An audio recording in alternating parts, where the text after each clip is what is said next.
আমরা আমাদের নওগাঁতে এই পর্যন্ত আমি জয়েন করেছি ৩ মাসের বেশি হয়। বেশ কয়েকটা পুরনো ডাকাতির ঘটনা ছিল ওই জায়গায় ডিটেক্টেড। আমি জয়েন করার পরে ২টা ঘটনা ঘটেছে, আপনারা জানেন ডাকাতির ঘটনা। একটা তো ডিটেক্টেড, সাপাহারে যে বিআরটিসি বাস ডাকাতি ছিল ওটা ডিটেক্টেড, আপনারা জানেন। সম্প্রতি ২৪ ফেব্রুয়ারিতে আত্রাইয়ের আহসানগঞ্জে একটা ডাকাতির ঘটনা ঘটে, আপনাদের নিশ্চয়ই মনে আছে। জি স্যার। এই ঘটনাটা ছিল আপনার নান্টু নামক এক স্বর্ণ ব্যবসায়ী। সত্যিকার অর্থে সেও কিন্তু চোরাই স্বর্ণ ব্যবসার জড়িত থাকার অপরাধে সেও কোনো একটা মামলার আসামি হিসেবে আছে। তো ওই নান্টু এবং তার ছোট ভাই মন্টু চোরাই মালামাল ক্রয় বিক্রয়ের সাথে ওরা জড়িত। তো এইখানে নান্টুর সাথে রেজাউল নামে আরেকজন তার সহযোগী ছিল।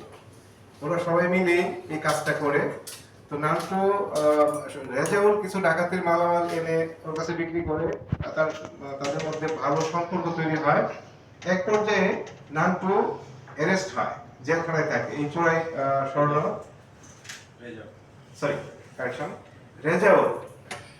রেজাউল এক সময় পুলিশের হাতে অ্যারেস্ট হয় এবং সে হাজতে চলে যায়।